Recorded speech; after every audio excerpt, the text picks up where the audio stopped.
What if I told you that the most powerful tool for managing your blood sugar isn't sitting in a prescription bottle? It's not in the expensive, diabetic-friendly food aisle.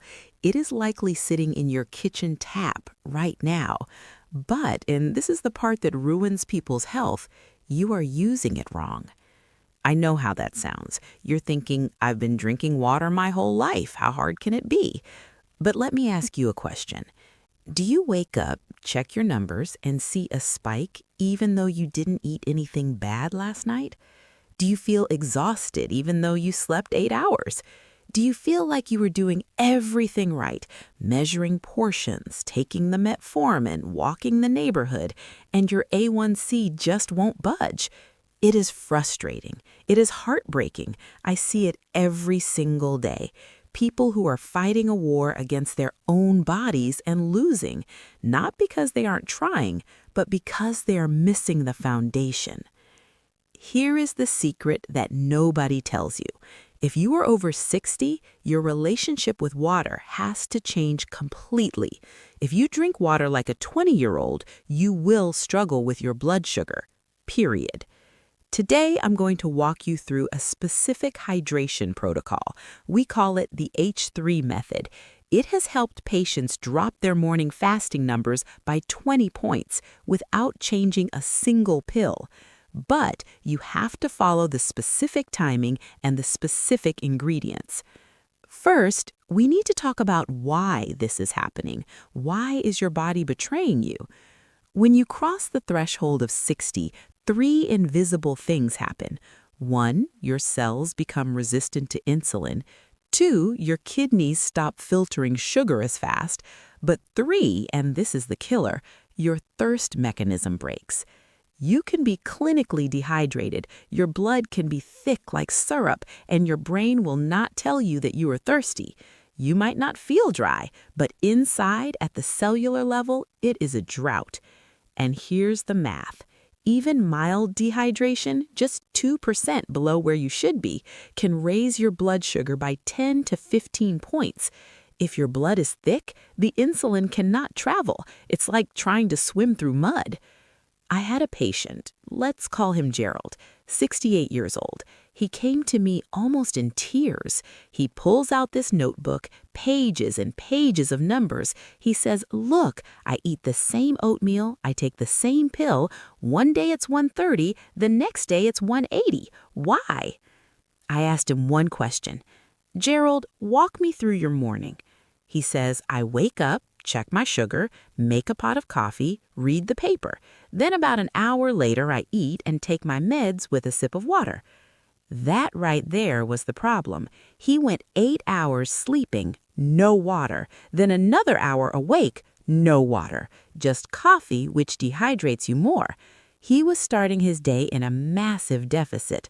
So we fixed it, and I'm going to teach you exactly how we fixed it. It's not just drink more water, it's about when and how.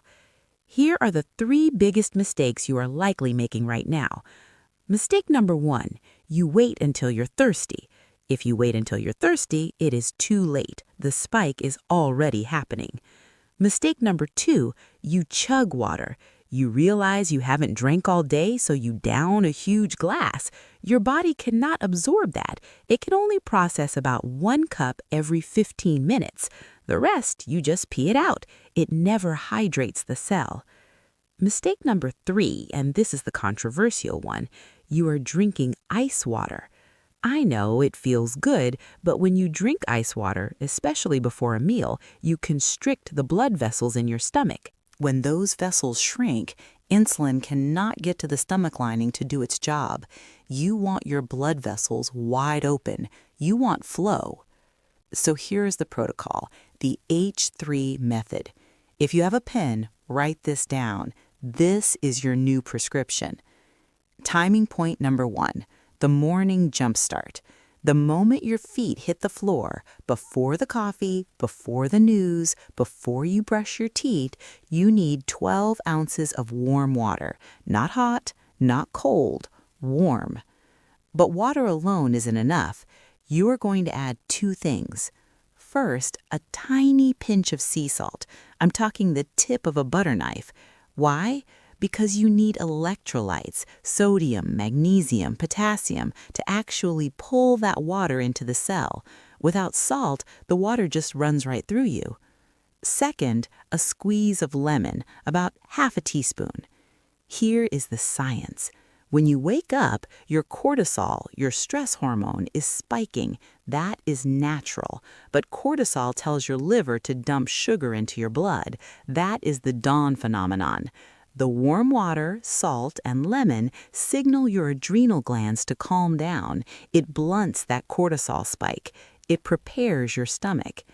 Gerald started doing this, just this one change. 2 weeks later, his morning numbers dropped from the 170s to the 130s. Same oatmeal, same meds, just the water. Timing point number 2, the pregame. 15 minutes before you eat lunch and 15 minutes before you eat dinner, drink 1 small cup of room temperature water. This does 2 things. First, it wakes up the enzymes in your stomach, but second, it adds volume to your stomach. This slows down gastric emptying. When you slow down how fast food leaves your stomach, you slow down how fast sugar hits your blood. Instead of a spike, you get a gentle hill. It gives your insulin time to catch up. Clinical studies showed this alone can reduce post-meal spikes by 20%. Timing point number 3, the nightcap. This is my favorite one. 1 hour before bed, you drink a small glass of warm water, but I want you to dissolve something in it, magnesium, specifically magnesium glycinate or citrate. Almost every diabetic is low in magnesium. Magnesium is the key that unlocks the cell door for insulin. If you don't have magnesium, the door stays locked and the sugar stays in the blood. Taking it at night helps your muscles relax, helps you sleep, and stabilizes your blood sugar while you dream. Now, how much water? Don't overcomplicate it. Take your body weight, divide it by 2, that's how many ounces. If you weigh 160 pounds, you need 80 ounces. But here is the warning. If you have kidney failure or you are on heavy diuretics for heart failure, you need to ask your doctor before you start flooding your system. For everyone else, this is the safest, cheapest medicine you will ever take. I want you to try this. I don't want you to just listen and nod. I want you to commit. For the next 14 days, do the H3 method. Warm salt water first thing in the morning, water 15 minutes before every meal, magnesium water at night. Watch your numbers, watch your energy. You might find that the brain fog lifts. You might find that you aren't crashing at 3 p.m. anymore. You might find that for the first time in years, you feel like you are in the driver's seat of your own health. It sounds too simple, I know.